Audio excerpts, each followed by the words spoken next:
Greg and Richard right here on Talking Red.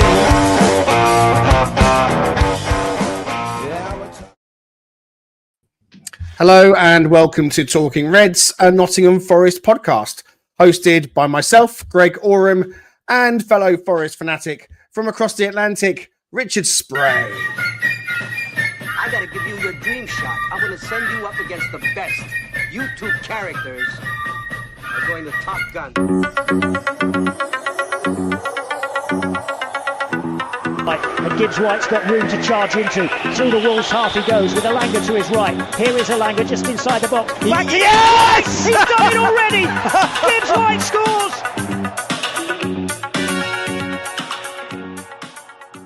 It's always, not easy to give you one of those uplifting intros after a defeat, Richard. So I kind of had created something that I was going to use the other day for when Matt Ford was on, but you were poorly, you went down sick. So I thought I'll use that intro. It's nice and short. We'll get that one done. A little bit of a mashup of stuff we've seen before and heard before. But how are you feeling, Richard? Now you've managed to get yourself off your sick bed. Yeah, feeling better. Still a little tired, still a little, congested, but doing well. And after watching the match back, I feel a lot better actually, even though we lost. Yeah, I've done some highlights, etc. So we'll get into that. Defeat is never a nice feeling, and thankfully this season, for us Forest fans, we've hardly had to experience that too much and haven't had our weekends trashed, as the losses have been few and far between. Forest may come away from Villa Park this game week empty-handed, and let's be honest, when the mad 5 minutes kicked in, we were all thinking of Bournemouth and Newcastle away, weren't we?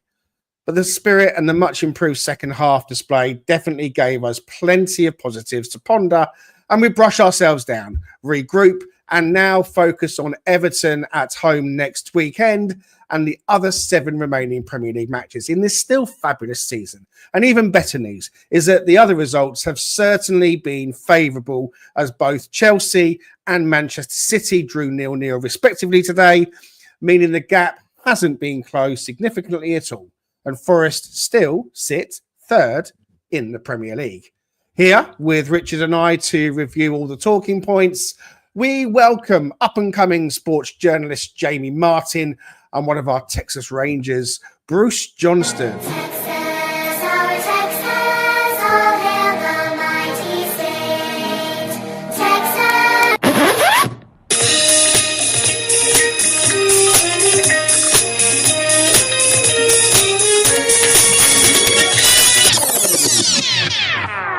America is a nation that can be defined in a single word.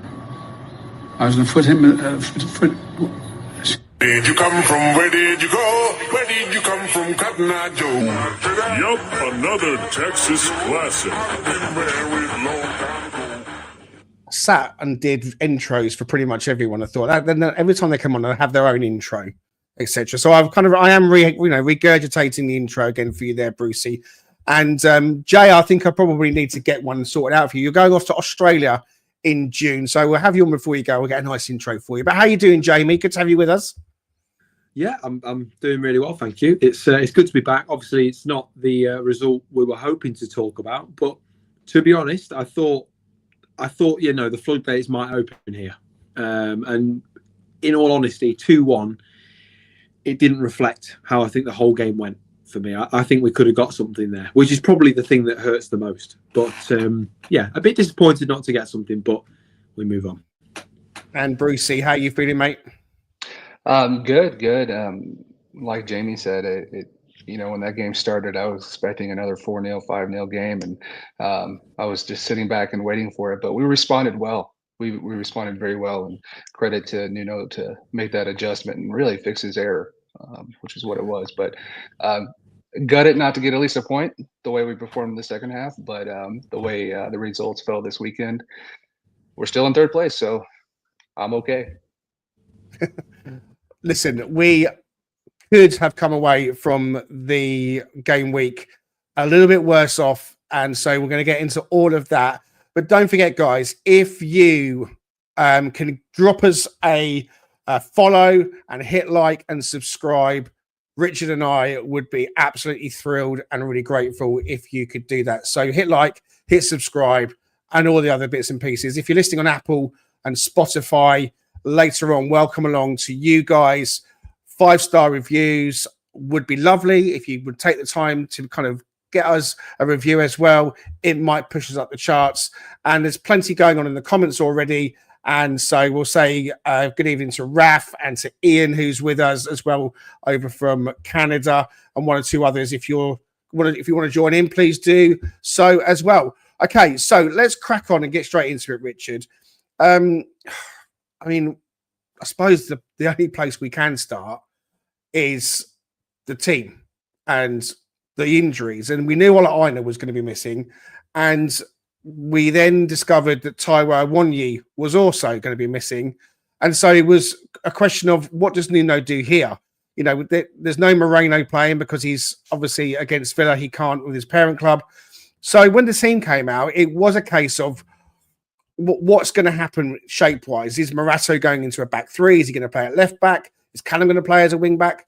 And Danscape in our WhatsApp group made the call, well, maybe Dominguez will play as a right wing back, which I, to be honest with you, didn't think was going to be the case. But that was what happened.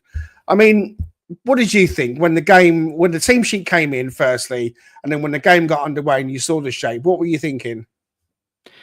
Yeah, I wasn't necessarily alarmed. I wasn't particularly worried per se. I mean, clearly when you have the quality of players like Aina not on the pitch or Wood not on the pitch, you're going to have an issue, right? It's going to take away some definite firepower, some definite stoutness on the defensive side that we've seen, because we know Aina is one of the best one-on-one defenders in the Premier League. So plus his ability to get forward, he's so adept on the ball. I mean, there's just a lot of qualities there that you're missing. So clearly that was going to be a worry. But given how well Dominguez had been playing, and the fact that he can drop back, he can play, he's got enough athleticism, I think, to keep with players. He's not a big guy by any stretch, but he definitely plays physical, and he's tenacious. And so you thought that there was going to be an ability for him to play that role reasonably well. He could advance a little bit because we've seen him playing like a wing position when I think it was against Liverpool, maybe he played up at that right wing spot. So it didn't feel like a total departure and completely out of box for me. But as the game unfolded, I mean, I think it's just it felt like that beginning phase of the game, certainly the first 20 to 30 minutes, they just look tired. They look a little not quite as mentally sharp as you would think. And some of that can be attributed to fatigue, right? Because you're just not seeing things the same way. You're not reacting to things the same way. And so throughout the entire team, I thought there was a little bit of that going on to a degree, especially like Nico. I'm sure we'll get onto the goals, things of that nature, which just didn't feel like they played their normal games. So yeah, from a setup standpoint, I wasn't totally worried because I thought there's still enough quality on the pitch to manage this. And then when you saw Villa, what they were fielding, they had taken a number of starters off as well in preparation for PSG. So even then it felt like, okay, we can match them. We can play this, as long as we keep the middle of the park, controlled, limit those lanes, we'll be able to do well. But fortunately, that first half did not go well. Well, I mean, we've said on here many times that we've got to trust in Nuno, Jamie, and he knows the team better than anybody else.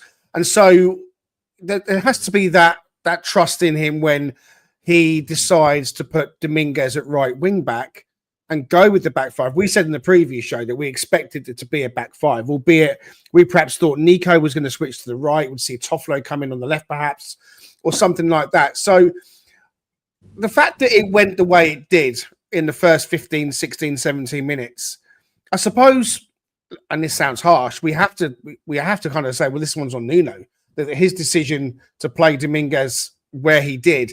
I felt that was a square peg round hole situation. I never envisaged that he would be the player to play in that role. And I don't think that the first goal, if we talk about that now, Jamie, anyone was covered in particular glory. Callum Hudson-Odoi gets caught offside, and a quick free kick catches out Morato, who's playing around with his shin pads, and the ball kind of floats in between him and Dominguez at right wing back. I mean, I know Morgan Rogers brings it down really well and scores the goal, but that's a goal that really, has to be cut out in terms of players being switched on, players doing their jobs properly, right? Well, these are the fine margins that the Premier League plays at. You pulling up your socks for a second can change the team's outcome in a football match. That is the sort of league that we're in, because these players are paid top money because they spot things like that. That would have been something that they've seen and gone, right, now's the time. And Morgan Rogers would have known it and he'd be licking his lips thinking, perfect, now I can make that easy run. And it was an easy goal for them to score, and that's what hurt the most about that goal in particular, because I saw it and I thought, I don't think we're going to get the upper hand in this game at all. I don't think we're going to have much of the ball. I thought we set up quite defensive when, obviously with respect to the injury situation, I didn't think we needed to be quite as defensive, because I think that with Villa, they've got a lot of mistakes in them, and they proved that with our goal.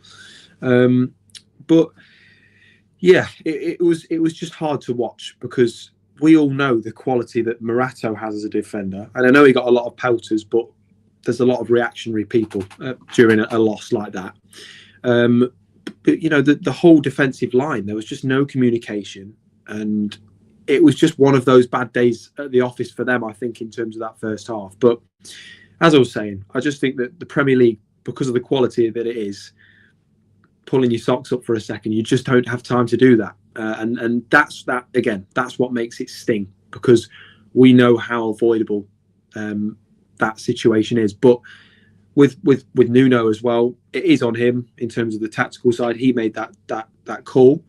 But I think this season he's proven that if he is going to make a bad tactical choice, like he did against Fulham earlier in the season when we played that sort of weird 4-4-2 sort of shape, he will come back and he'll say, okay, I've made a mistake there. What do we do now? And he'll fix it. So that's what I like about Nuno, because even if I do feel uneasy or I question his sort of tactical choices or changes that he's made, at the end of the day, Forest are third in the Premier League, and I'm a bloke here, with respect, because I love the podcast, talking on YouTube about Forest. So he knows his stuff, and I'm just going to put my full trust in him. Yeah, we do. And I guess the question, I'll stick with you just for the moment, Jane, before I go over to Bruce. I guess the thing I'm wondering is why no Toffolo? He's the absolute left back option that we've got. He's there for a reason. Now, I know that Nuno, I think, likes to use the players that he's been using. Maybe Toff hasn't played so much, but I still kind of found that as a bit of a head scratcher. Or why not put Morato at left back and stick with your back four and Nico on the right? It just felt like, to me, the kind of the poorer option was being employed, or the option that just always felt like it wasn't going to come together. Because Dominguez, I'm a big Dominguez fan. I mean, don't get me wrong, he runs his socks off, but we missed him in the midfield. But when that ball came in between Morato and Dominguez, yes, Morato's quickly adjusting his shin pads and his eyes off the ball, and therefore that split second reaction has been lost. But it felt like maybe they were targeting that area. Would you say that was something Villa were doing, Jay? Possibly. I think the reason that Nuno went for Morato and Dominguez is because, you know, Williams is going to go up. Maybe Dominguez is going to kind of jump into midfield, and you've still got that solid back three, even if those two aren't there. But the problem again with that is that everyone's got to know their role, and I think with the lack of communication, that's what happened. But yeah, I think possibly they could have been doing that. But Villa are a great team with some really intelligent footballers, not just good footballers, intelligent footballers. Unai Emery, for me, is one of the, I'm not going to say one of the best managers in the world, but he will take your team and make them into you see what he's doing at Villa now. He'll take you from relegation fight to fighting for trophies and for Europe and all sorts. So they'll know their game plan. But I think what Nuno was trying to think there is, if we can have that solid foundation of those three centre backs there, Dominguez and Williams can kind of have the freedom to do what they want a little bit. But it's not quite as easy as that, I suppose. I just wonder, Bruce, because we've seen Nuno away from home really kind of pat the midfield out, and it felt to me that we were very flat with a back five, especially in that opening 20 minutes. That back five was strung out across the pitch, and that midfield seemed to have gaps, in my view, with Anderson and Gibbs-White and Yates. Certainly Yates and Anderson, I would probably say, you know, almost being left with too much to do in there, being overrun. And so the weaknesses down the right-hand side were being exploited. What did you make of the second goal? I mean, when the second goal kind of came, it was within about a minute or so of us conceding, Bruce. And we've seen that happen at Bournemouth. We've seen that happen at Newcastle. Were you thinking the worst at that point? First of all, yes, I was thinking of the worst. I thought that we were about to get pelted yet again. So, like I said earlier, I was sitting back and waiting for it to happen, but we settled in nicely after that. The second goal, you have to give credit to, was it Ian Matson, right? That beat Yatesy on the side. But I had to go back and watch that because I was like, wait, why is Yatesy over there? Where's Dominguez? Dominguez was way in the midfield. He was way out of position. Yatesy had to cover it alone, essentially, and got beat because of it. The cross was a solid cross, though, in his defense. And my first reaction was, where are you, Sales? Why aren't you stopping that cross? But it's not on Sales. That was just a good cross. Sales kept us in that game a lot throughout the rest of the game, made some amazing saves. So I'm not going to dig out Sales here. But yeah, and then Nico, of course, getting beat on the far corner by his guy too. So it was all around. I mean, we just both not our fullbacks, but Yates is not a fullback, but both our guys on the corners got beat.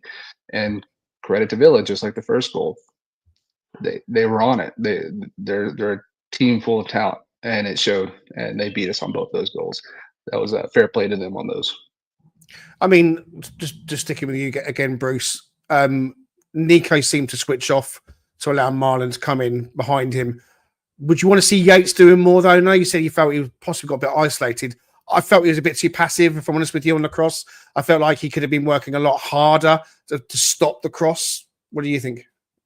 Yeah, no, absolutely. Yeah, he got beat, and I'm trying to. He's my boy, so I'm trying to cover for him a little bit. He didn't have any help, but he got beat. There's nothing more to say than just he got beat one-on-one versus really. I mean, Madsen's a good player, but he's not that good. Let's be honest. He's not gonna. He shouldn't do that to somebody, and Yates got turned out there. And you have been thinking that a 1 year hasn't really been the man for us, perhaps that we've needed in Wood's absence, Bruce, have you? So with no 1 year in the starting 11, and that hamstring, it feels like Nuno's saying that he's tweaked his hamstring. It could be out for anything between the next game and maybe the rest of the season. Where are you now on a 1 year, Bruce? What are you thinking? Is that it? Is that game over for him? Yeah, well, he already had a foot out the door to me, and that was the push that I needed. People get hurt. I understand that. I completely understand that. And Richard and I were talking last night a little bit about this, but anybody that's played sports at a higher level than amateur level will know that there's a difference between being injured and being hurt. And some players don't really know the difference. They just think they're hurt. They got a little tweak and they're gonna have to sit out some time. I don't know for certain. He could be legitimately hurt, so I'm gonna give him the benefit of the doubt. But my vibe is I'm starting to think that Awani just doesn't know the difference, that he's mentally weak and he's one of those players. And to me, that pushes him out the door. I love Big T. He's done a lot for us, but it's time. And he's ran his course. And to me, there's better options on this squad at the striker position, even as a backup. We'll get into those options in just a little while.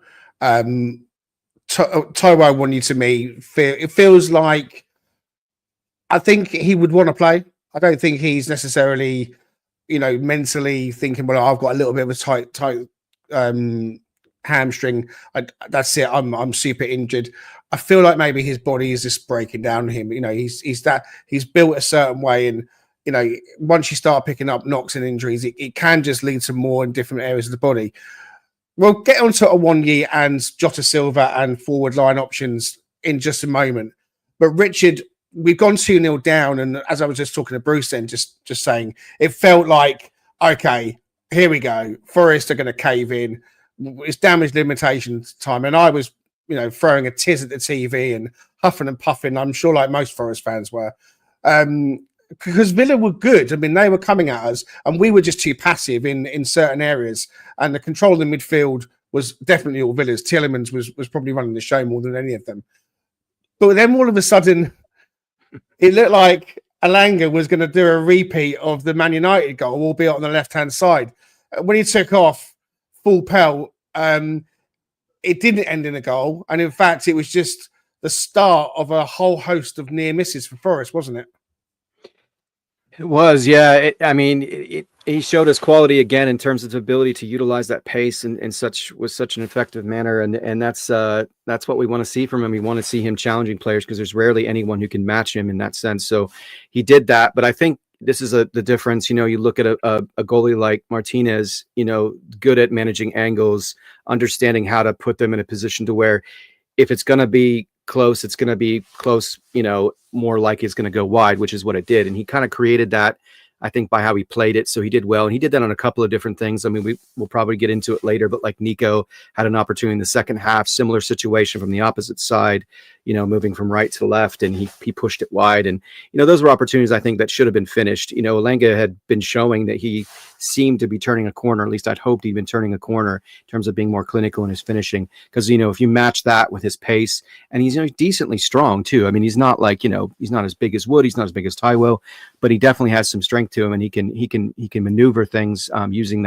his body to manage things when facing up against opposition. But yeah, he just didn't have it. And it was unfortunate. And I think there was another situation shortly after that with Callum Hudson-Odoi. I think actually made the wrong decision by going to his right instead of passing to his left to Alanga, who was wide open. But that's as Jamie talked about, fine margins, right? That sort of cue level to pick things out and be decisive and see that immediately. But yeah, that was such a shame because I really thought when that unfolded, I'm like, here we go. We're gonna equalize. We're gonna change the tides are gonna shift. We're gonna get some momentum back and move forward more positively. But unfortunately, it didn't manifest itself. So we get to half time. We're 2-0 down, Jamie, and we all said, right, there's going to be changes, and maybe we'll see a change in shape. I've got to be honest with you, Jamie. I haven't got a clue what happened. I don't know who was playing where because it all seemed to me to be like, obviously, Alanga going off for Jota, which was a surprise. I wanted Jota to come on, but I certainly didn't want Alanga to go off. I mean, subsequently, we're hearing there might have been an injury. I don't know if that's the case or not. And if it is, God willing, it's only going to be something very, very minor. But when I say I didn't know what was going on, I'm talking about throughout the whole second half. The formation changed. It felt like we had centre halves coming on and stepping into midfield. I mean, it was causing a little bit of carnage. We were winning first and second balls that we weren't in the first half. So something was working. Something had changed, Jay, hadn't it? And Forest were much more on the front foot.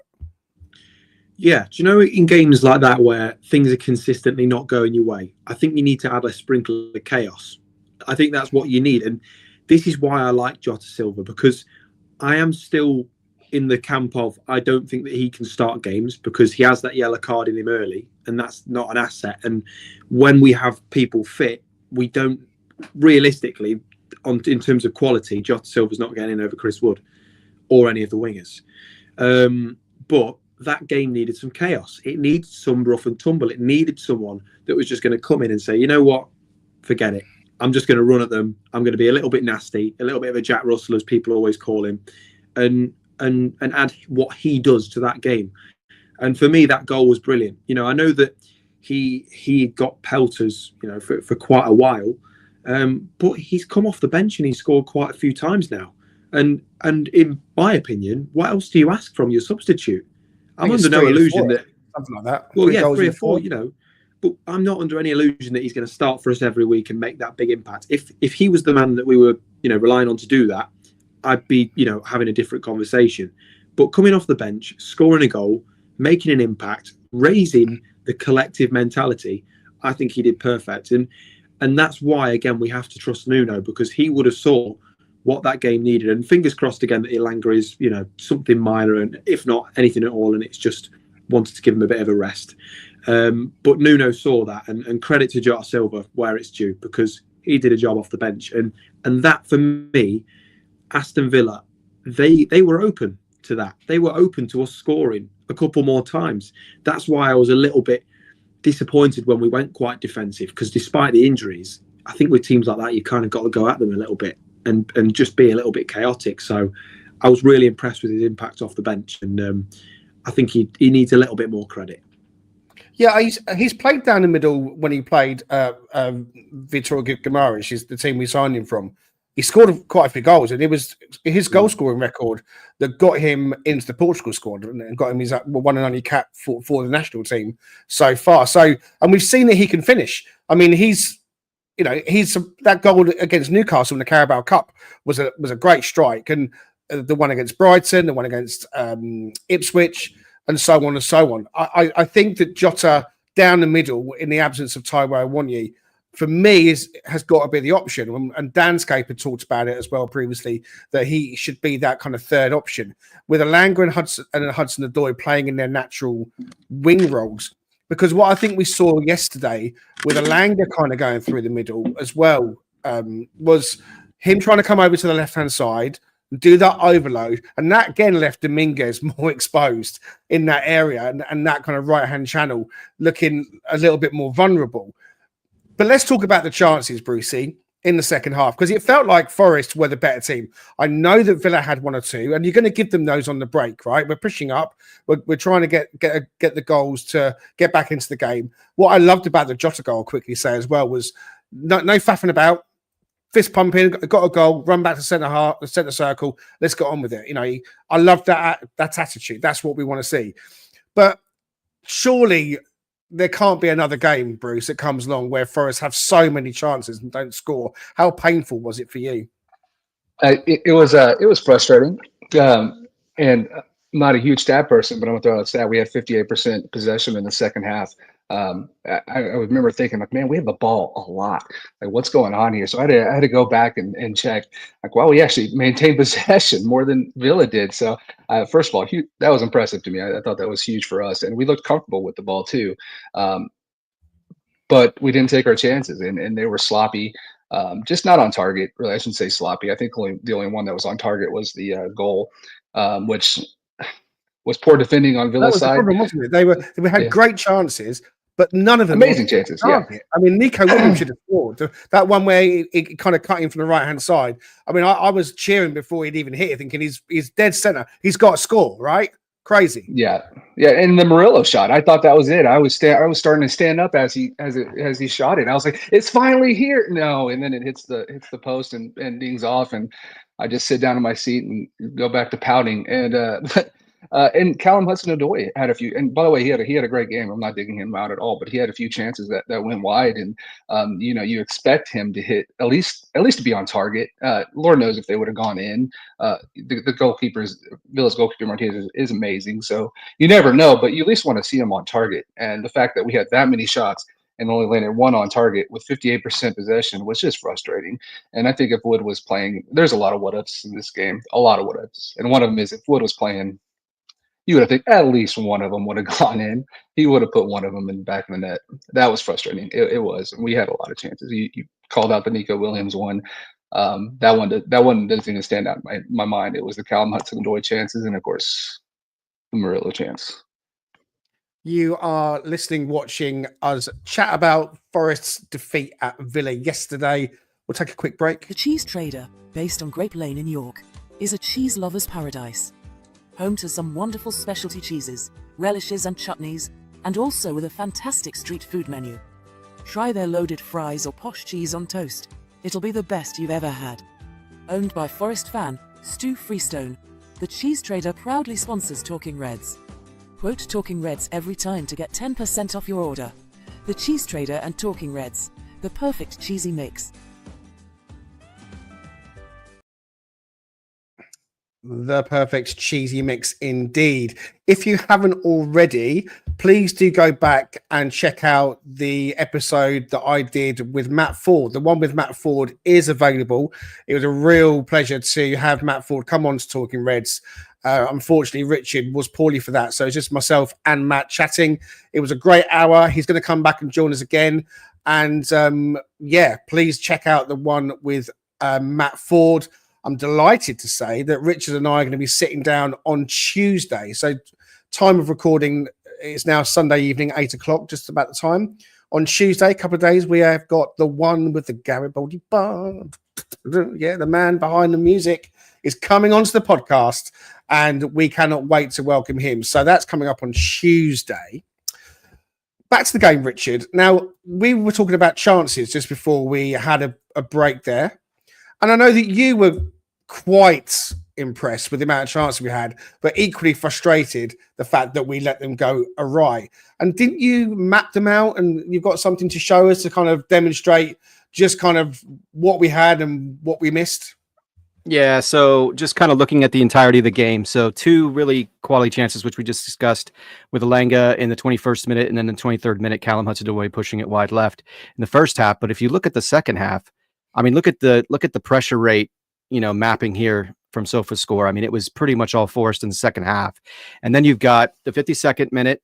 We had this beautiful ball played, looped over by Morgan Gibbs-White. It's Callum Hudson-Odoi. And as you pointed out, he laid it off to Nico, who then cut in just to the right. I mean, he was right in front of goal, inside the 6-yard box, and he just blasted it wide. I mean, it's just like the finishing, the ineptitude, unfortunately, on the finishing side of things. And then there was multiple opportunities, as I mapped out here. So I think there was 8 in total in the second half alone. I know Raph was talking about this as well in our WhatsApp chat. So I thought we availed ourselves in terms of build-up play, finding the right spaces, finding the right channels, and passing the ball beautifully. Some incredible runs, to get through balls, like you had that one from Morgan Gibbs-White, where I think it was a ball that came from Murillo out to the right. Not Murillo. It came from Callum Hudson-Odoi, switching play all the way over to the right to Nico, right at his feet, gives it to Morgan Gibbs-White. He makes this beautiful turn, then passes his through ball into Nico.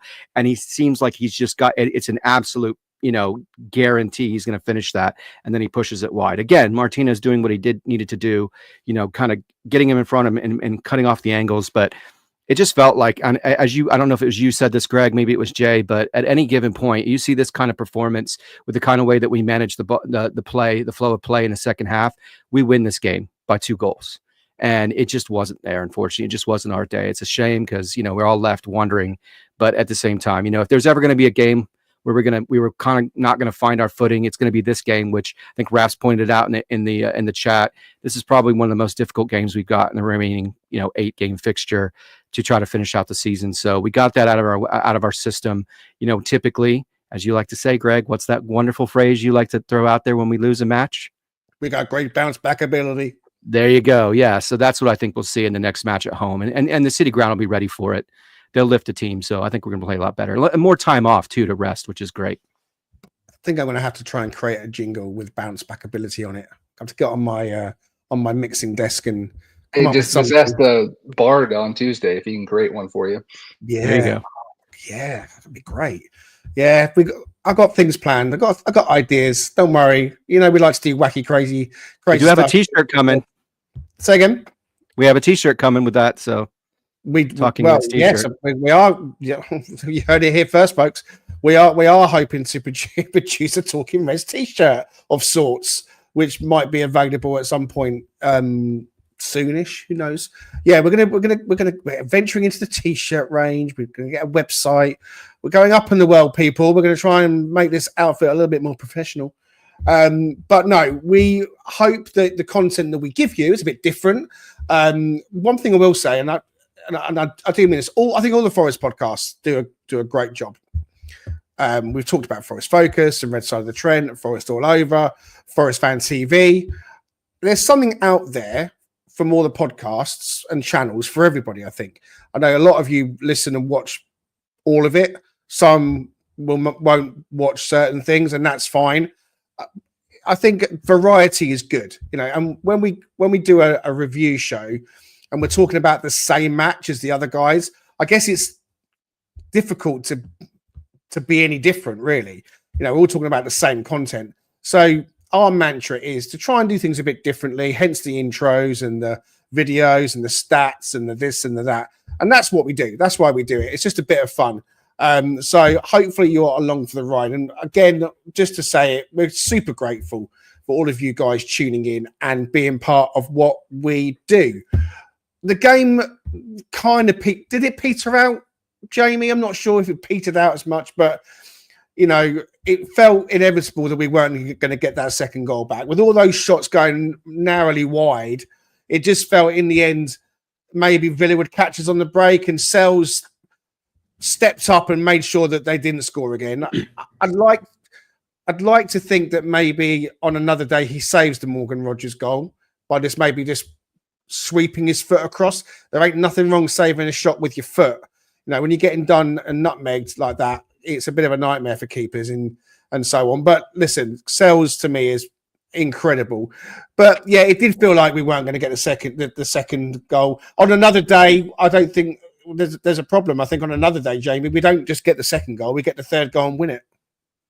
I was going to say, I said actually, because I had to watch it in a pub, had to, terrible in it. But I was saying to my friend next to me, I said, in a weird way, I sort of feel the way I did when we beat these 2-1 at the City ground. I felt like the first half was definitely worse this game than the other one. But I sort of felt, oh, you know what? We're knocking at the door here. I mean, we've been knocking that much that at some point, surely something has to happen. But it did kind of get to a point where it was like, someone's above going, this ain't happening, lads. You can keep trying, but this ain't happening. I felt like we were a little bit cursed in that second half, but it is one of those. I think with Newcastle, that Newcastle game, I think if we'd had another 10 minutes or we'd scored 10 minutes earlier, I think we would have gone and equalised, if not got something even more from that. So the problem with our losses that are like this, not like the Bournemouth loss or anything like that, is that I always feel like we need an extra 10 minutes. And that's where you sort of, you are pulling at the sort of finer margins, like things like, do you think Matt Sells should have saved this? Or, if they just stopped the cross, or, if Nico just tracked his man, these things would have been, it would have been a completely different story. If we had saved that Morgan Rogers one, I think we could have gone out and won that for sure. But like Richard said earlier, Chris Wood's there, we're getting goals. It's just one of those frustrating days. But as I said at the start, I think that considering the injuries that we've had, considering all the stuff that's going on, and the amount of games we're playing as well, which is important to remember, massive schedule at the moment, they should pat themselves on the back, because for me, that performance in the second half, I was really proud of it. And I think that, again, considering the injuries and everything that's against them, putting in a shift like that against a team as good as Aston Villa, credit to them. What about you, Brucey? I mean, that second half really was positive. When you come away from a game that you don't get any points from, you've lost the game, but generally, I think that the entire fan base was feeling pretty positive about the effort that went into the second half. How much of an impact is that going to have on the players, do you think, for the games ahead?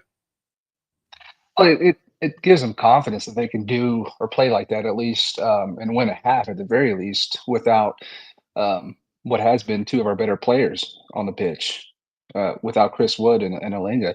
I mean, for reference, that's like taking Salah and Gakpo off of Liverpool's squad. Do you think that's going to change them a little bit?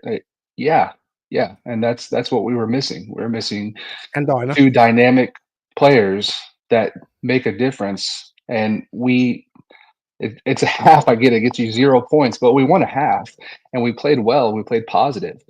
So yeah, they should be confident. They should be going into the next match, with a little pep in their step and ready to bounce back, as Greg would say. Yeah, I mean, I put a tweet out from the Talking Reds account this morning. I think maybe Ian saw it, because he's saying what I'd said, which was, if we'd drawn the Man United game and the Villa game, we'd probably all be feeling quite positive, thinking, okay, we got 2 points against Man United and Villa. But in fact, we got 3 points against both from those games. And so there's no reason to feel deflated, especially because it wasn't hammering. I mean, there's losing the game and there's losing the game, right? We didn't get hammered. I think we had a bad 5 minutes. I don't think we had a bad first half.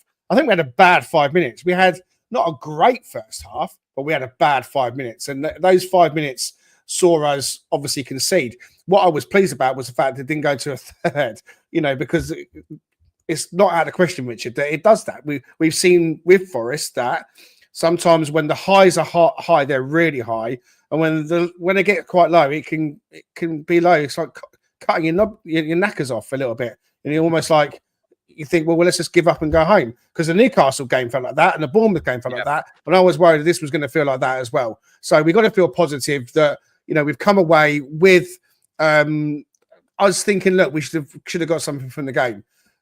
We're going to do a proper Everton preview, obviously, later in the week. But we just got a little bit of time to perhaps consider that game whilst we're here, Richard. I mean, we're going to have Alex Moreno available again.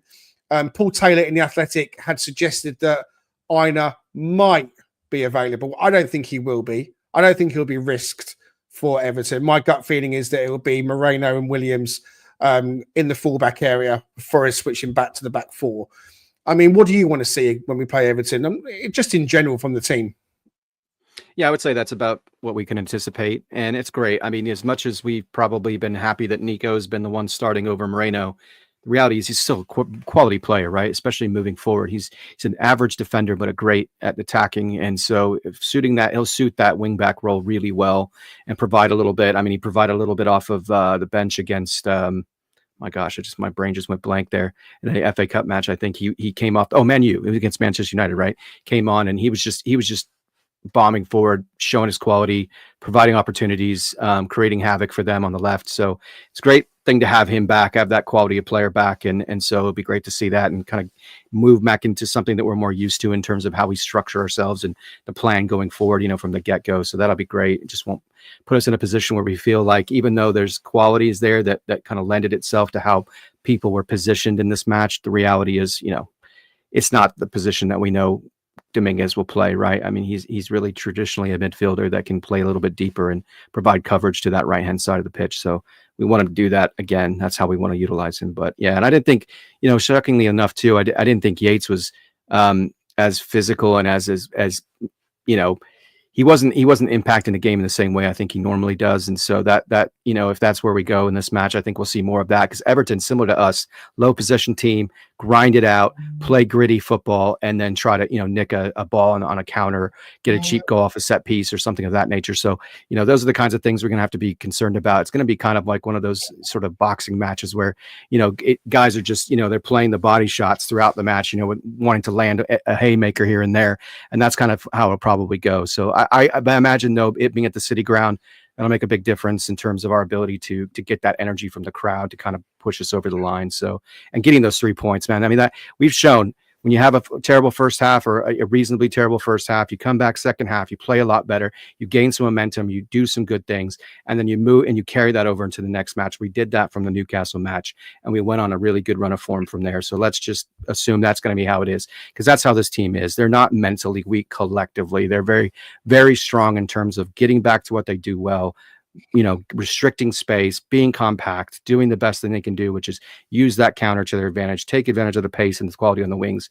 And hopefully Wood's on the mend, and we'll get back soon, because we do need that finishing quality to kind of close out the season. But yeah, I'd imagine we'll see a much different level of play against Everton.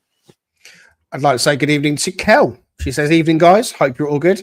Hey, Kel, thanks for being with us this evening. Yeah, I thought Yates looked a little jaded. He came better in the second half, but he played the full whole lot against Brighton and scored the winning penalty.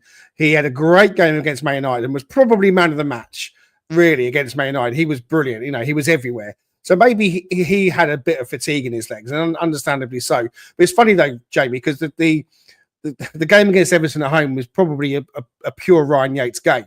So it's the kind of game you want to see him in. But I suppose I keep bringing this player up because we have to talk about him. He's not getting any minutes, and that's Sangare. I mean, Forest career over, done and dusted. See you later, alligator. What do you reckon? I mean, if you bring in someone like Douglas Luiz in the summer, you forget about Sangare completely. As much as with respect to him, because I don't think he had the easiest start with Forest. It all kind of came at the wrong time for him.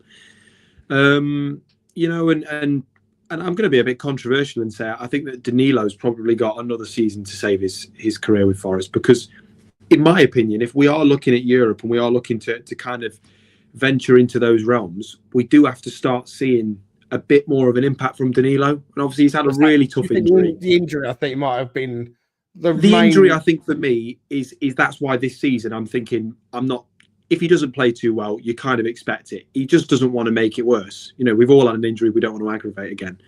But for me, next season has to be a good season from him, because how long do we kind of play the he's got potential card? Do you know what I'm saying? I think that it could be slightly harsh, but I think that conversation at some point. But for me, Sangare, I just think he's a bit too slow. I just think he's a little bit too slow. If he loses possession, he can't recover the ball. So I would agree. I think that Everton game is a real Yates game. We know how they play at the City Ground whenever we play them. Nasty. They'll just do anything they can to get a win. So you sort of need someone who's a little bit nasty in that midfield to match that. So I think that'd be Yatesy for me.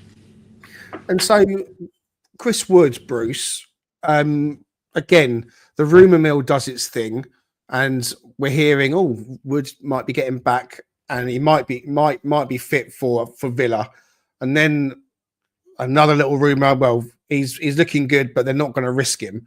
We don't know. The truth is, we don't know. We do hear certain things, guys, which we don't publicise, which do turn out to be true.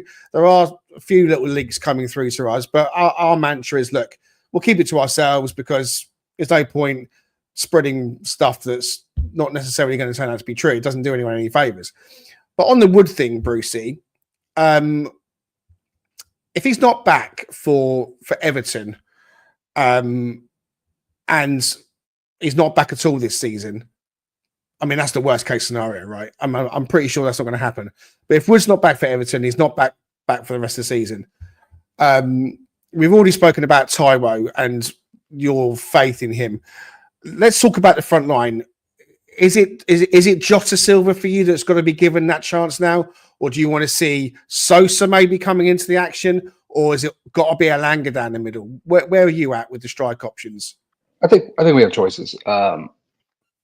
To me, I think I'd like to see Jota to start up in the striker position, play a little bit of false nine. I have the same worry Jamie does. He's susceptible to the early yellow card, and that's obviously not good, especially with Yates on the pitch, some games at least, and he's susceptible to the same thing. So, but he's a nuisance in the middle, and he is amazing at finding gaps between defenders. I mean, he has to. He's a small guy, so he's not gonna bully anybody around. But he's worth a shot. And as I said in our chat, that he was more proactive in the last 45 minutes of that match than Taiwo was the last two matches he played. So that gives me a little bit of hope that we have somebody that can cause some damage. Every finish he's had, every goal I should say he's had has been well taken.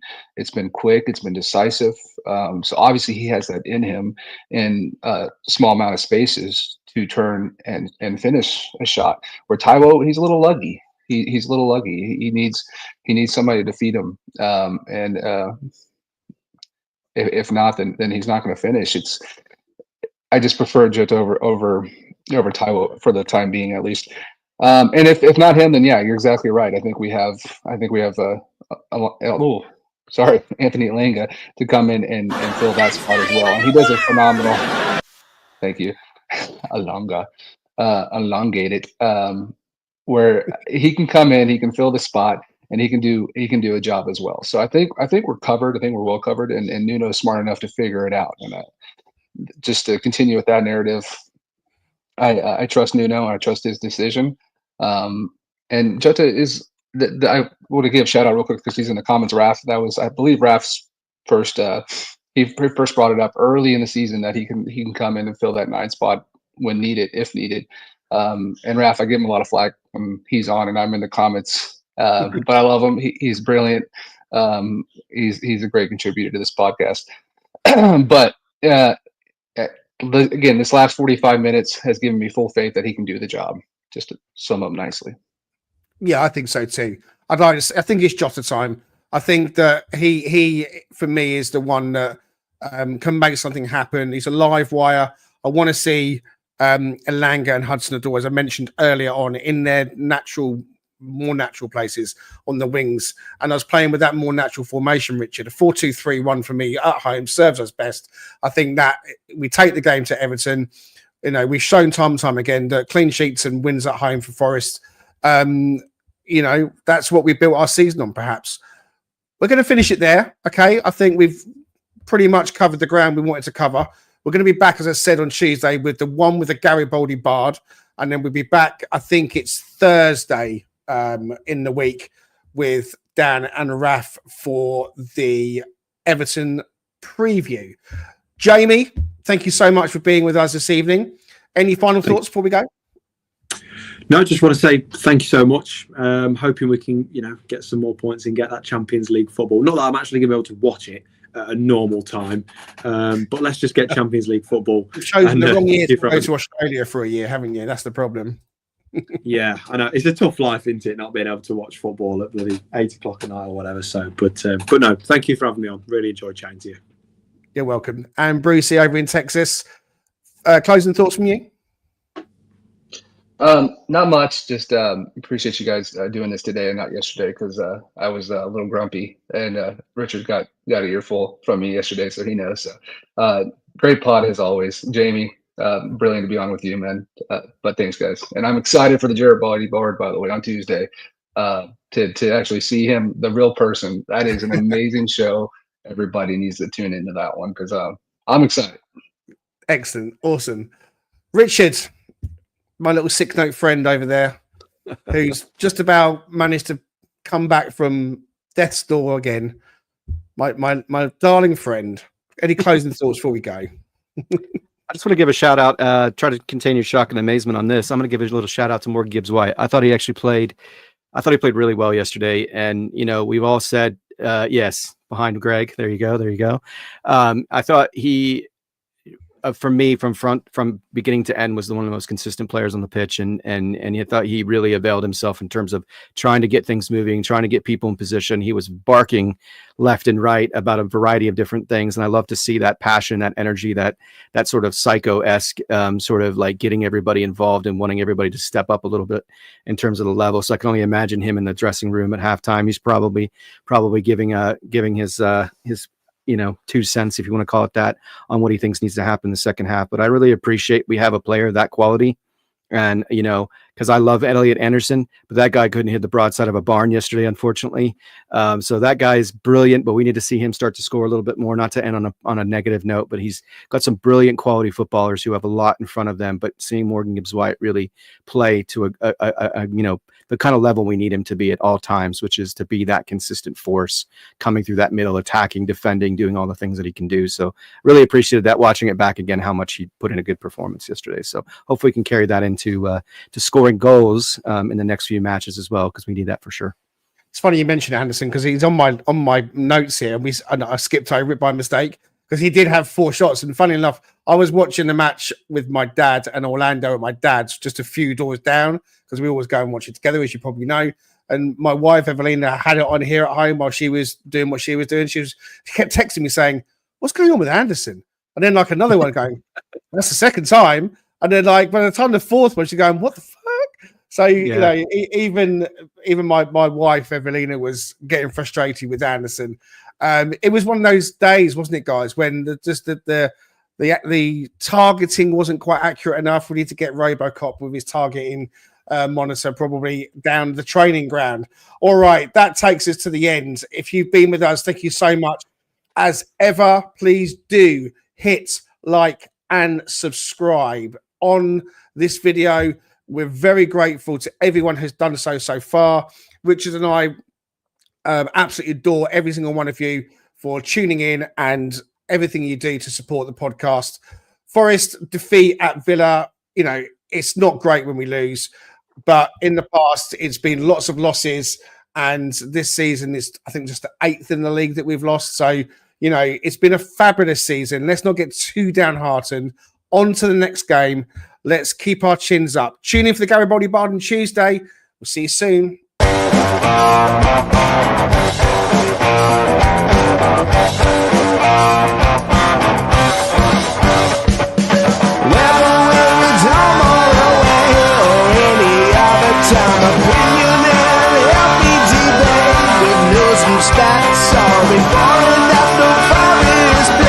Come join Greg and Richard right here on top.